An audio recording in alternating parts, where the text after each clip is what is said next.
Alright, here we are.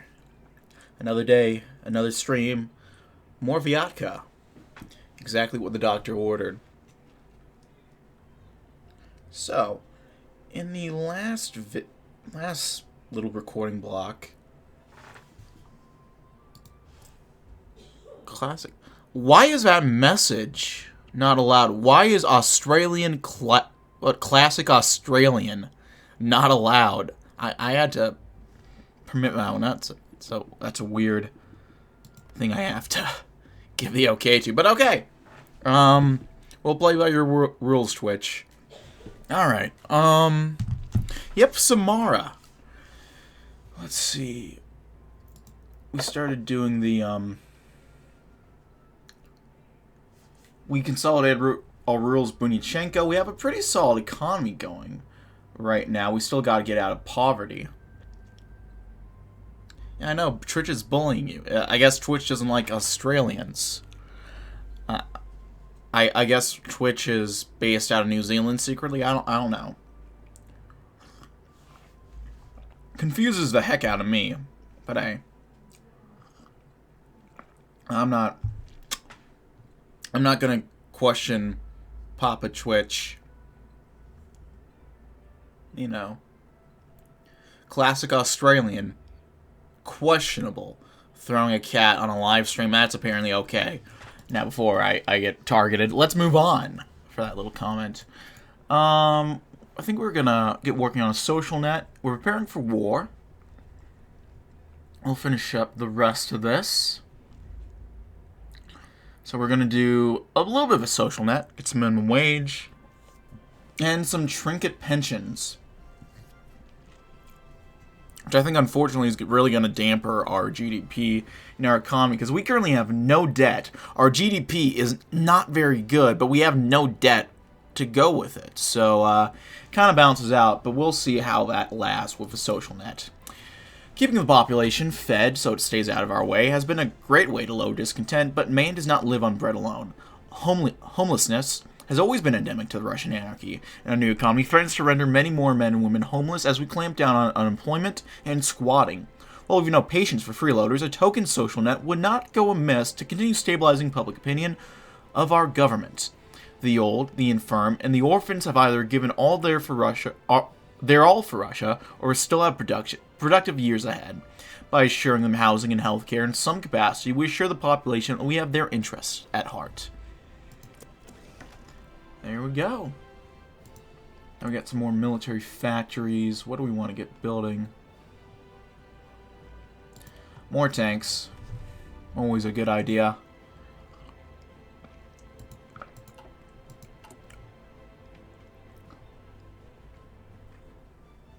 Some nice new civvy industry. Invest more into our GDP. We got a nice deficit. I'm going to try to hold on to that while I can. If I can. We'll fire towards a bit of construction for combinats. Central Siberian Republic versus Far Eastern Soviet Socialist Republic. And you know what? I wish for technocrats the best.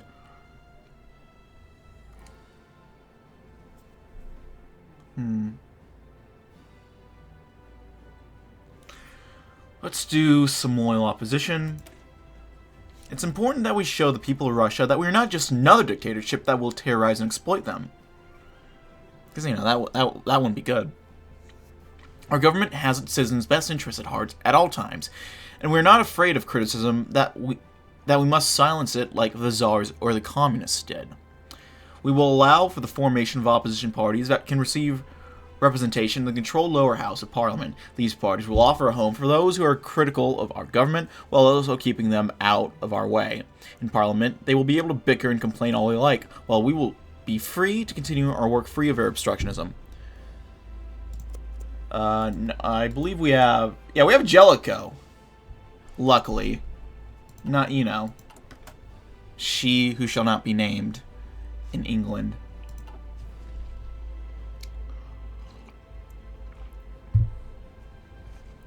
Fortunately, we don't have to deal with her.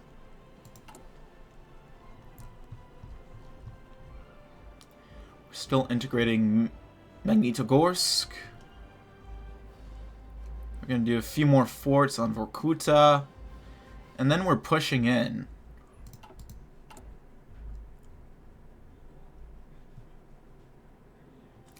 Got these new tanks coming along pretty nicely.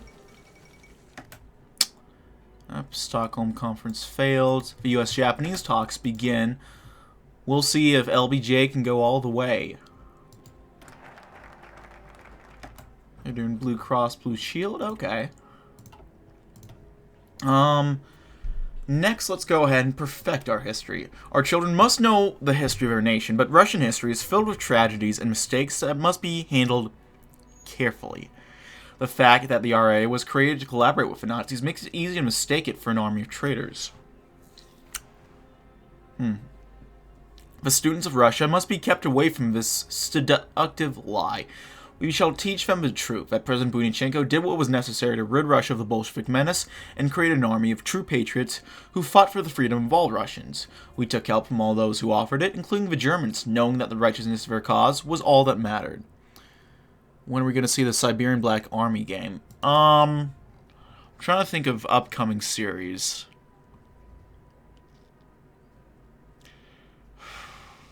I'm going to do a UK run. Well, I'm doing the Kingdom, so the collaborators. I'm not doing her. I'm doing Macmillan because I don't think anyone's played him, so that'd be an interesting change of pace. Give the poor man some time. I'm his son, and then I'm trying to think, who do I want to play? I want to take a bit of a break from Central Siberia for my next go of it. So, probably do, if we get to 900 subs, Omsk is coming up. And then Funny Clock Man once we reach 1K. Maybe after that. Maybe after Tabaritsky.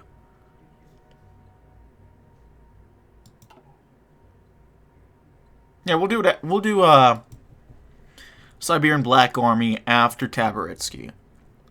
I hope someone makes a mod that makes Lord Tachanka the leader of anarchists. Now, if that was the case, I'm playing that shit right off the bat.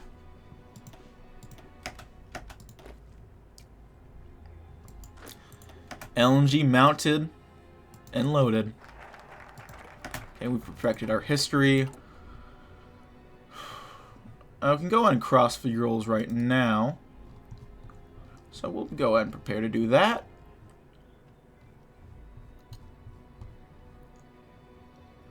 Is there anything we can do that's worthwhile? Let's improve some worker training.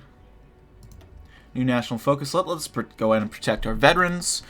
Is there anyone who has witnessed more destruction or experienced more conflict than the veterans of Russia?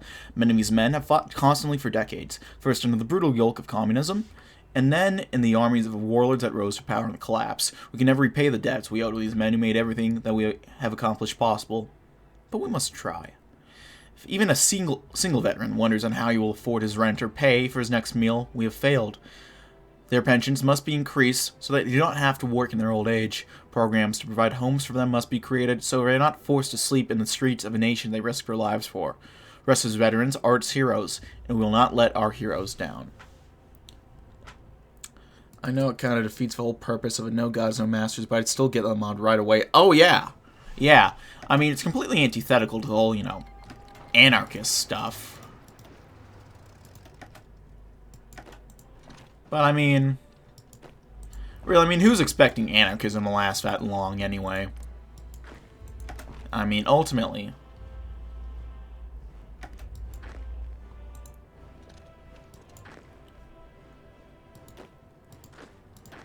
Let's move in. Iberian federal government versus Morocco. Uh-oh, yep. Here come the Iberian Wars. Okay, we got the Zlatoust arms plant. Beautiful. Not really much of a,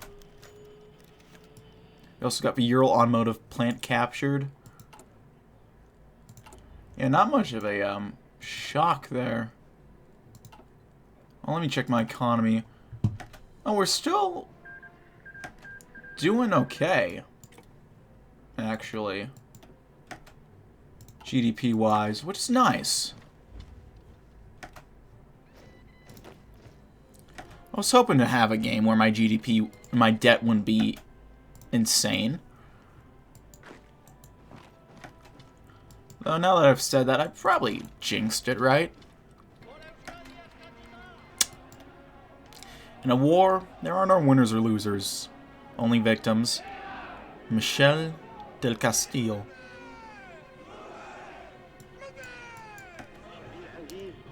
Okay, going.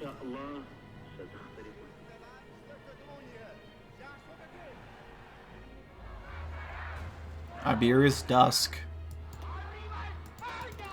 Yeah.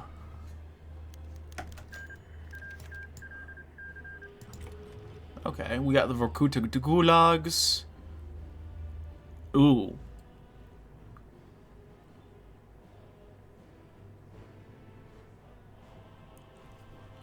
Resource gain efficiency. A little bit of an organization, but recruitable population factor. Ideology drift defense by 25%. What? Yeah, Omsk collapsed in on itself. It happens.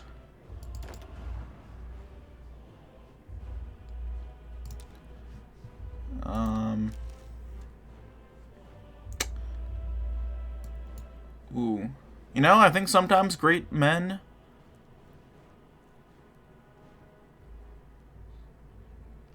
do awful things.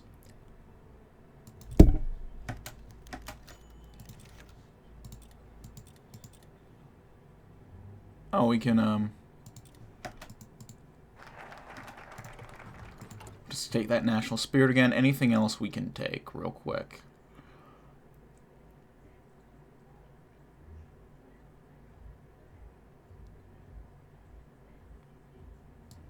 We'll import some...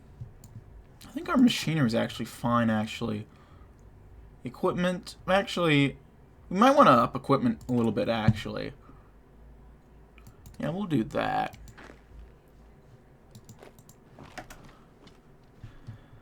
But yeah, okay, Omsk is here. Careful, men. Uh-oh. Their soldiers are glitched out. They don't know what to do. Okay, modern state. Across Western Russia, a rebirth is taking place. The economy has come back roaring, and is only continuing to grow as more factories and businesses spread up like weeds. More appearing every day. This resurgence has been powered by a collaboration government between the people and the government. The laborers of Russia work long hours, often in unpleasant conditions and for little pay, but they know their efforts are rewarded in other ways. The government cares for the people, providing welfare and assistance to those who need it, and ensuring every Russian is doing their part to rebuild the motherland. With this state's guidance, an economic and industrial expansion is guaranteed. A modern Russian nation has finally risen from the ashes. For every leader, the Omsk soldiers are having a brain malfunction. Yeah! Yeah, shit, you're not wrong.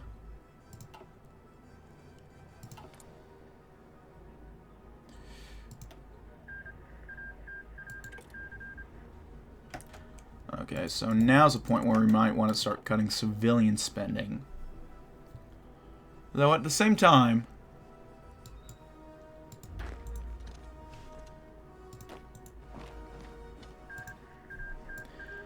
There he goes, so good.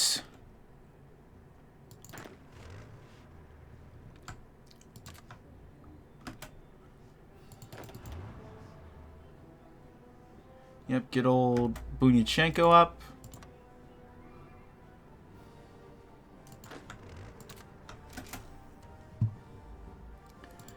And then go ahead into Omsk. The CIA analyst was used to visiting shithole nations after asking Uncle Sam for handouts. In his long and disreputable career, the analyst had never seen anything like this place. He had not read the report from his colleague, who had met Commander Sabol not so long ago, but the analyst had refused to believe that modernity could emerge in Western Russia so rapidly. Now the analyst's host drove him around massive housing complexes, growing steel bones awaiting concrete. The new housing units, his host told him, would house workers moving to the capital. Freed from clutches of affront, these men and women could find gainful employment in the burgeoning Russian economy. In the distance, vast industrial complexes taken from the dying front were being set up by private interests. I'm having brain malfunction too, god damn it. I can't give almost crap anymore. For now, the poor men and women in question huddled in refugee camps. The hastily built shacks were clean and well organized. There were no beggars on the street. The driver assured the analyst that everyone in Russia worked, and those who couldn't work were protected by the state. Their car stopped at an intersection where a smartly dressed officer verified the vehicle's papers, his modern assault rifle slung over his shoulders.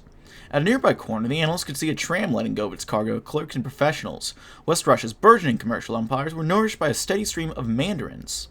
The analysts could only wonder if the ROA and its chairman would succeed in exporting this model east of the Urals. A nation of war and business. Alright, guys. Oh. Yeah, look at them. God damn.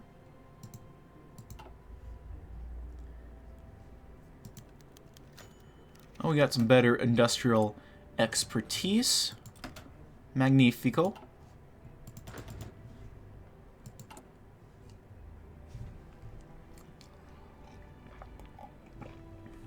Let's start coring some of the stuff up. Starting with probably the toast. I can find where it is. Yeah, there we are. There's the toast. Let's go and integrate that. 135 days. Kind of sucky, but what are you going to do? Now we have no national focuses, so we'll hold off for a bit. Get all that extra PP.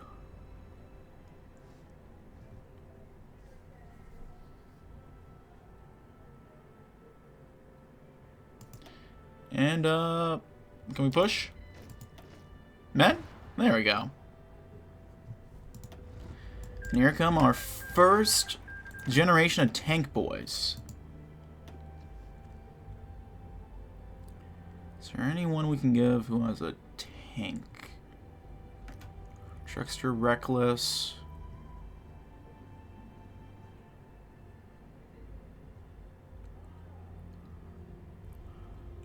No, but we can figure it out. Let's give him Vladimir Bayersky. Why not? And Omsk is dead. And go and reunify Western Russia. Beautiful. The Russian Republic. So we have all this atomic stuff. Boring nonsense we don't care necessarily about.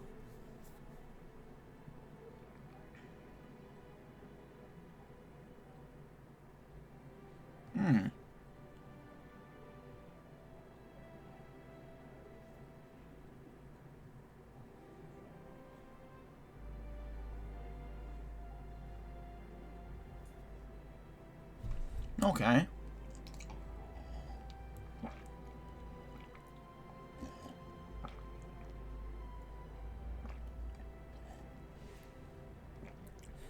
Seems the traders will tell their story this time around. Yeah! So far the traders are going for their redemption arc. The rebirth of the Russian Republic began in West Russia, the most populous area beyond the reach of the Reich. Now the Republic's future is strengthened by our capture of Western Siberia. The land beyond the Urals contains important industrial centers. Most importantly, its rich oil fields are critical resources in our drive to reunite the motherland. President Bunyacheno and his allies have big plans for the region. It's crucial we begin to integrate the new territories to our economy and strategic situation. There we go.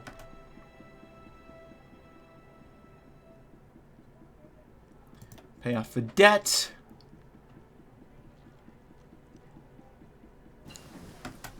And then we can cut military spending, so we'll do that. And we'll cut civilian spending while we're at it. Get working on coring more stuff. I'm thinking Sverdlovsk next. And then to Wonders, RIP. We'll miss you guys. Oh, we can do Fortress Buster or Scavenger. I think Fortress Buster. Kind of a good one to go. What we got? What do you got, pal? Still nothing. Water collapse in Egypt.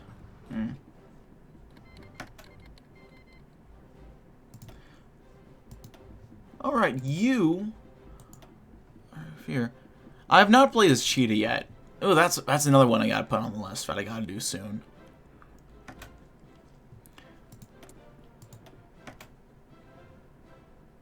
I'm trying to think. Ground support. That might be worth going down. Finishing up the doctrine to get to ground support. No divisions in basic training.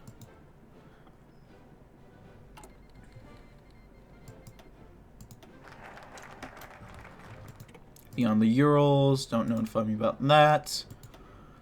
Let's exert influence in Kazakhstan. Or not. Apparently we can't really do that. Love it when they say you can do that, but we can't. President Bunyachenko's decision to jumpstart our industrial development through Japanese-inspired, vertically integrated financial groups has begun to give great results.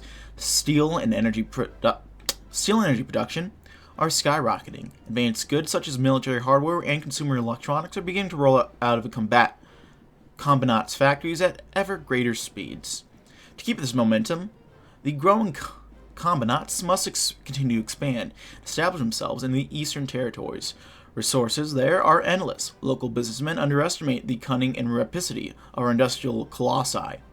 By maintaining a carefully managed pool of great corporations, we can reap the benefits of centralized economic might with free will-induced competition and evolution. There we go. Ooh, we got liberals. And we got ultranationalists. Funny. Tokyo standoff.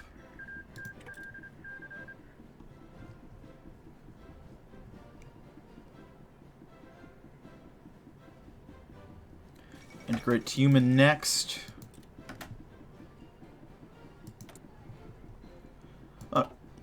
I played a little bit of Cheetah now that I remember. I forget how long I played up to, but I played a bit of it.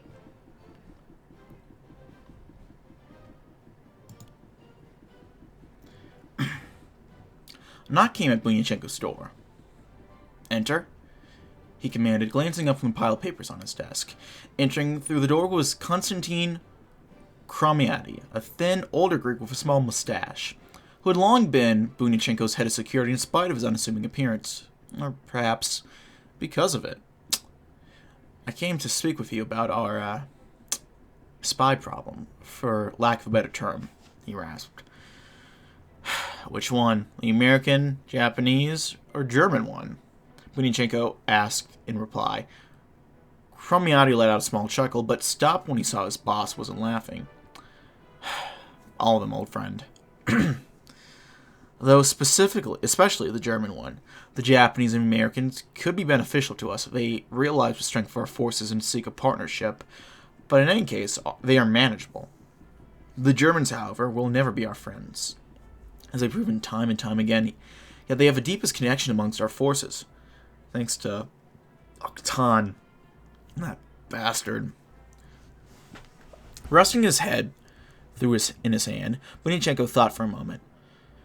So we must root them out without hurting American or Japanese spies too much, without alerting the men to our intentions so they don't begin thinking we've gone soft on the Americans and Japanese. I have full faith in your ability to handle it, but inform me immediately if you need additional resources. Oh, one more thing. Between the Americans and the Japanese, Kromiati, which do you think is more trustworthy for Russia? Kromiati hesitated for a moment, then nodded. the American star, though either would suit our purposes. Blank. Liberals in your Russia, perhaps you should take a trip to the White Sea in a leaky boat. That's what I'm thinking. I like how I think, Potato Aim. You need to get a promotion. Remind me to promote you at the end of the year. We'll do... Actually, we're coming up on the new generation. It's filling construction, so we'll go ahead and do that. Next.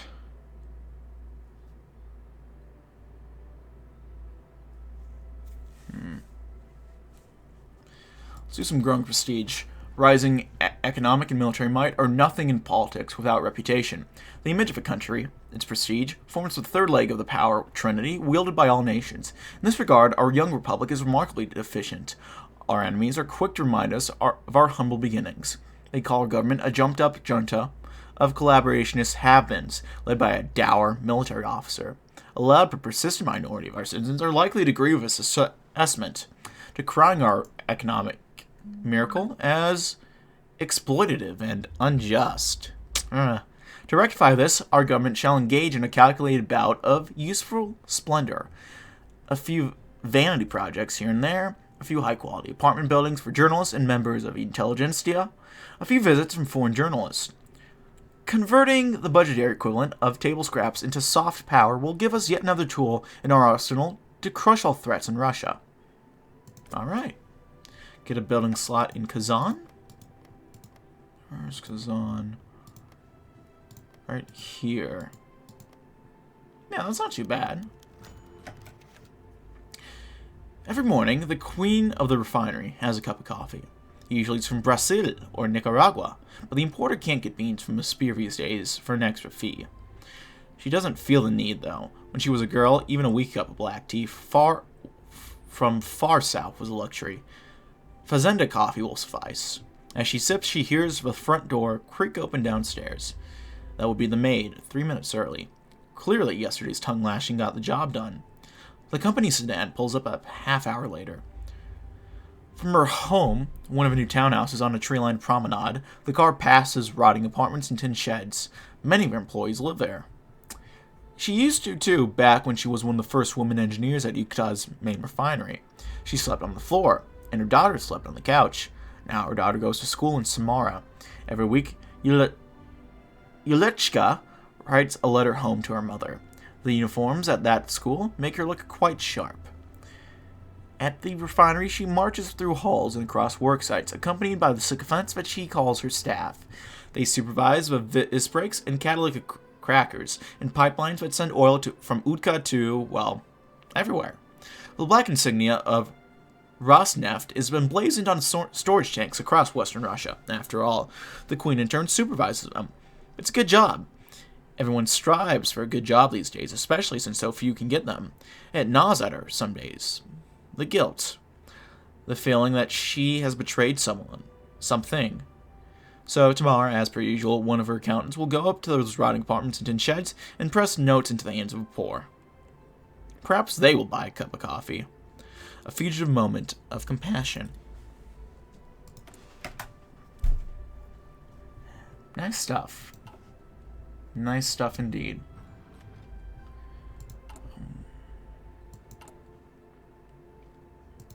Might as well exert the non-existing influence of 7-year-olds that we can.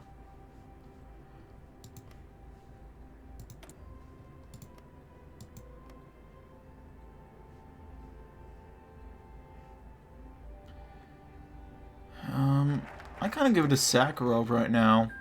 The advantage.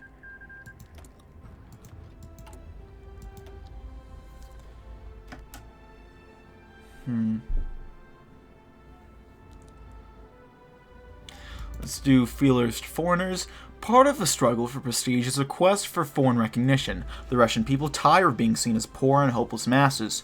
Showing our citizens that our state is admired and respected once more will be great for national pride. We've already begun inviting foreigners to visit Russia, mostly foreign dignitaries and men from intelligence agencies at first. It's time to extend this policy to businessmen, journalists, and anyone else that controls the narrative about Russia.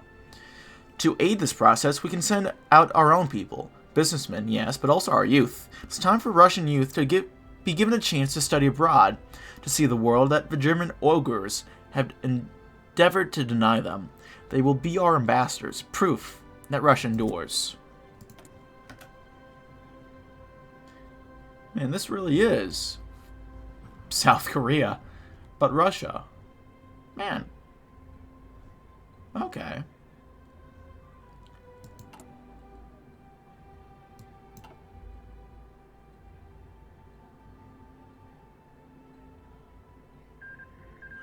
Oh, what's...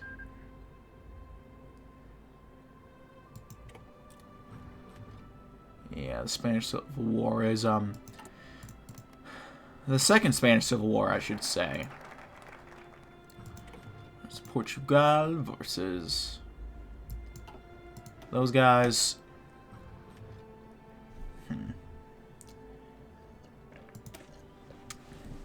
Guess we'll monitor some dissent. The Committee for the Liberation of the People of Russia has come a long way in its goal to liberate Russia from Bolshevism with the defeat of the front and now the capture of Western Siberia. Yet we are a long way from total victory. In the East, rivals' unifications still stand. In the West, Germans rightfully live in fear of our further progress. And within our state, traitors scheme our downfall. In the East, remnants of the communist program, inhuman, as well as fanatics of a defeated Black League, are angry about our takeover. In the West, our industrial program has created a lot of winners and a lot of losers. Many agitate for further labor rights. Many of those agitating are useful idiots for communist remnants of the front. We must be vigilant and monitor dissenting groups. The Republic must stand strong.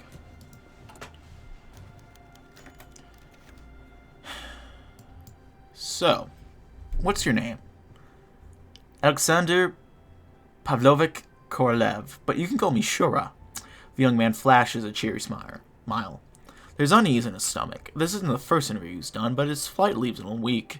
The security official in front of him is making sure that the flight will be worth it. And Shura, what brings you to the Tokyo Institute of Technology?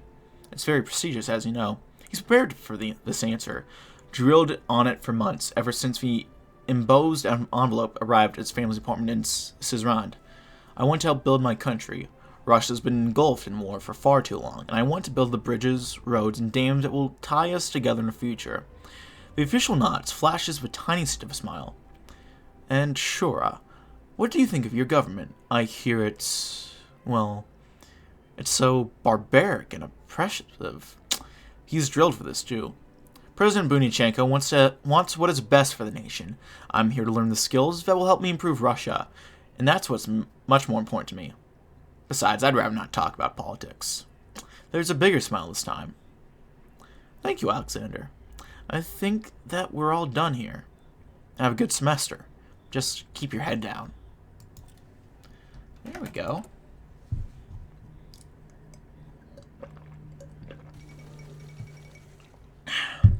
Uh-oh. Terrorist attacks in Italia. At dawn, it is not just night that dies. It is man and is becoming. And the warm blood staining the pavement is a ward that is just starting. Riccardo Monarini. Hot autumn ends.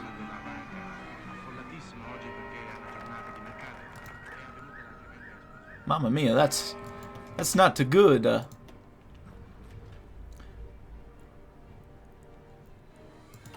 how's our economy looking right now? Please tell me we're not. Okay, we still got the deficit. Beautiful. Alright, we'll go ahead and,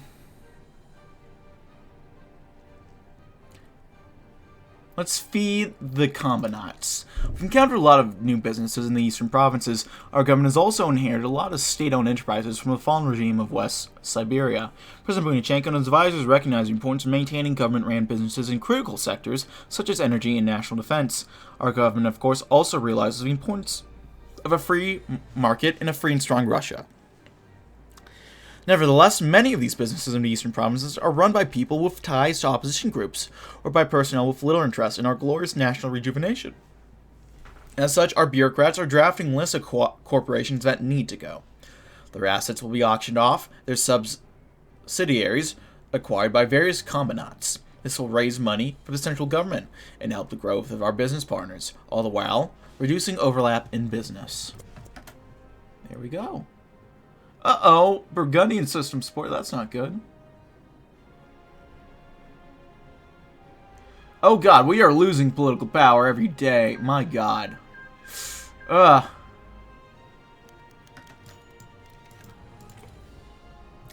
Anna was surrounded by placards, floating in a lake of blood. Next to her, Anatoly's face was frozen in a startled gasp, as he had seen the soldiers drive up to the gate. He'd been the most incensed by Koila falling into the furnace 3 weeks ago, saying that they couldn't just stand by and watch, even after Mandra had told them that it was a fool's errand. She saw gentle Sophia, her sister in arms, both literal and figurative, who had tended to the bruises of workers after the police had been beaten the striking workers black and blue.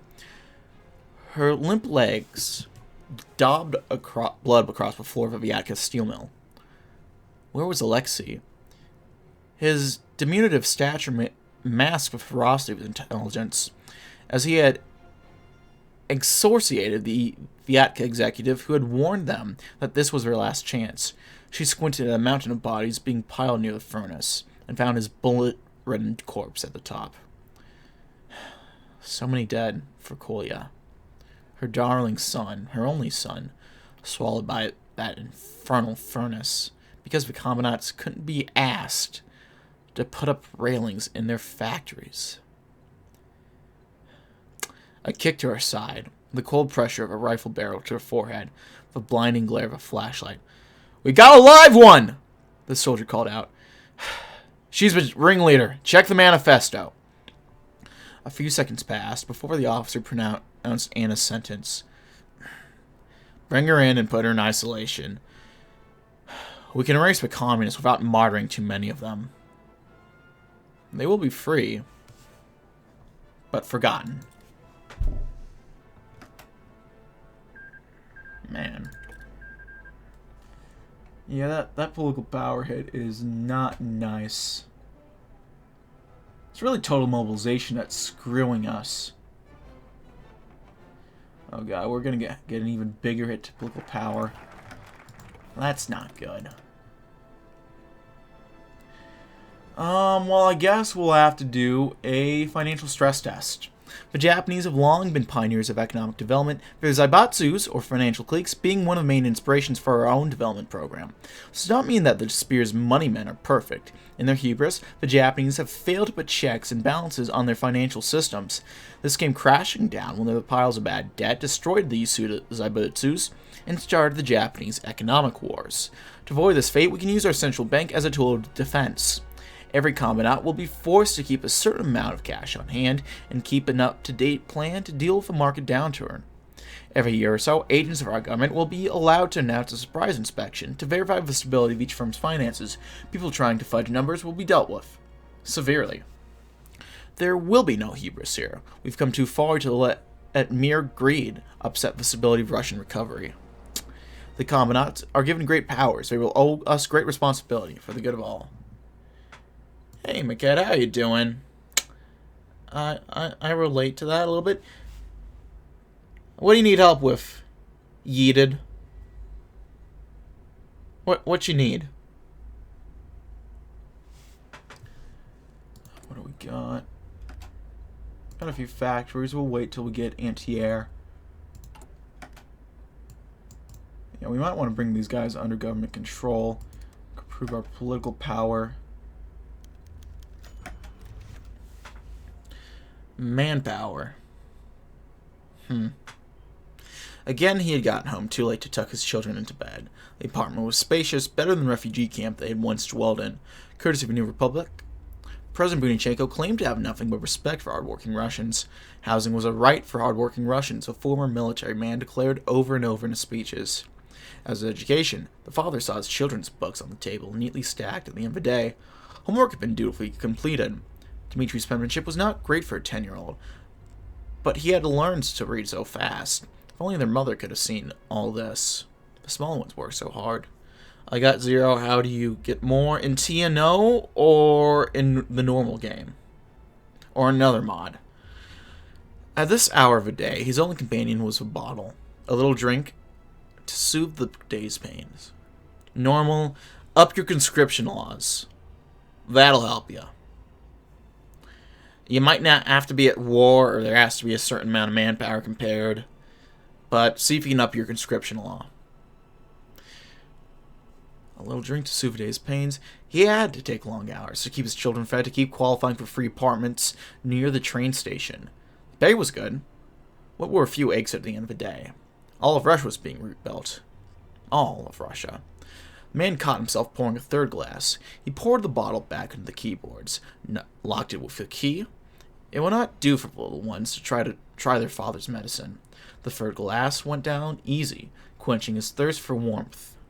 Everyone was working so hard. President Bunyachenko's economic miracle would leave the children a better nation. The father hoped that the president shared the workers' hard schedule. When he dismissed Bunyachenko as a traitor, the father knew better. All had done terrible things in the Russian anarchy to survive.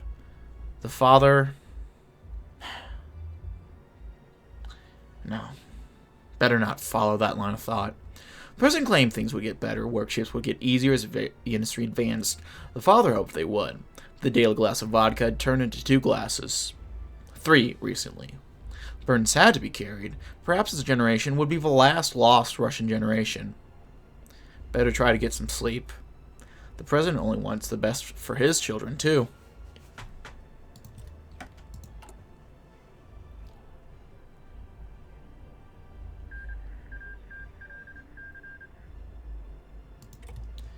Phalanges is winning. Now it's the Iberians. We got Asturias, Galicia. Yeah, now that Franco's going after the Basques. Let's work on some support weapons, actually. And now we're going to need some anti-air, so we'll get working on that. Nope. Yeah, no problem, man.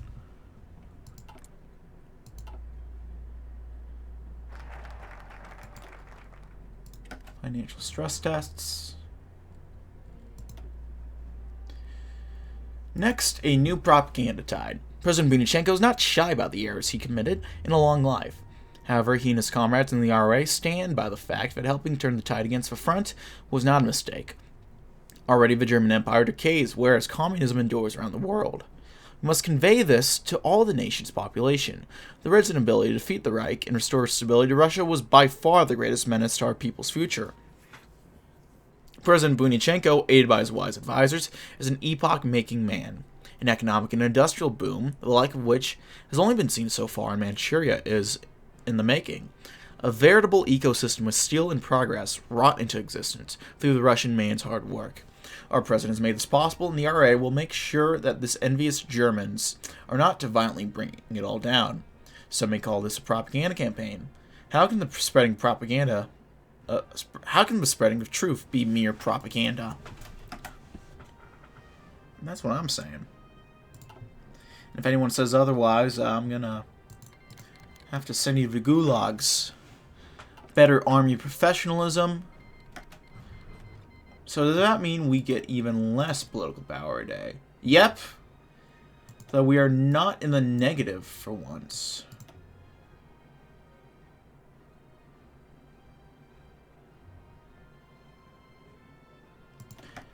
Yeah, we'll cut military spending again. Oh, yeah, we're getting the whole 0.5 political power a day, boys.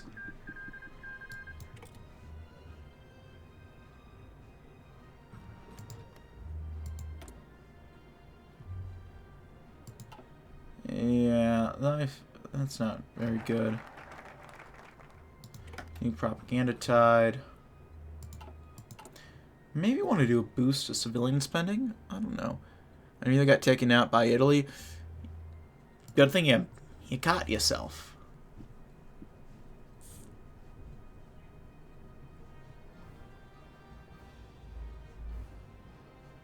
So that would not have been nice if that happened. Oh yeah, let's build a bunch of stuff in Perm.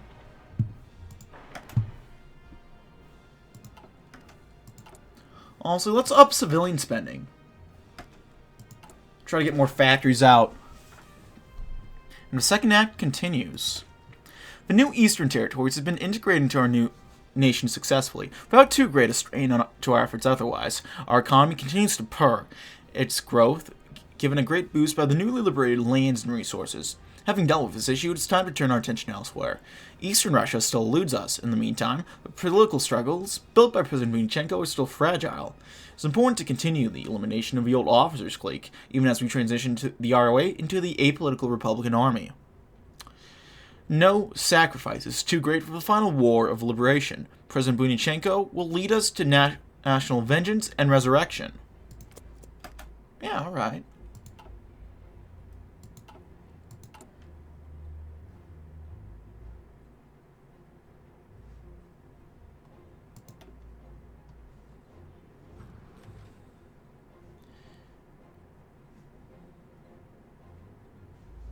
Yeah, we're doing pretty good. Our infrastructure is looking a lot better. Better research facilities, beautiful. The young defeats the old. The president had enough paperwork for the day. His guard, as always, refused him the luxury of wandering the streets of the capital. Far better for his evening walks to be in the presidential palace's gardens. Gardens were a bit too grandiose a word, Bunyacheno thought, for the half-finished assembly of shrubs and plants. Walking loops around the closed garden, the president's thoughts were free to wander beyond the confine of the park. Politics was a new career for him. A soldier's life had been his after joining the Red Army as a teenager. Hard fighting in the plains of Ukraine against the whites and the Ukrainian National Republic. Bunyacheno had been free then. He and his comrades fighting for a new Russian nation, free from archaic Tsarism, fighting with the naivety of youth for a better future. After the Civil War, he'd been deployed to Central Asia, fighting Basmachi rebels. Different planes, but the same endless blue sky. The president smiled bitterly. Freedom, as always, was wasted on the youth. The Reds had turned out no better than the Tsar. Endless court politics as Bukharin's boyars ran roughshod over the country. Ukraine had not been spared their incompetence. Fields of gold exploited by faceless bureaucrats. Neither had Bunyacheno. Yet he had kept fighting. Accused by the paranoid men in Moscow of failing to win a war their incompetence had caused to be doomed from the start. He had fought on then, naively too. Being captured by the Germans had merely confirmed the Reds' paranoid accusations that he was a traitor. He hated the Germans for destroying Russia. Truth be told, however, they had merely endured what the Bukharinists had begun. It felt good to know that the front was dead and buried. Now all the president had to do was destroy the Germans, kick over their rotting structure. Perhaps then he would truly be free, innocent in the court of public opinion. Until then he had to keep following orders, stuck in the presidential palace. Sergei Bunyacheno continued his evening walk round and round his prison's courtyard. He would not die a prisoner. Man.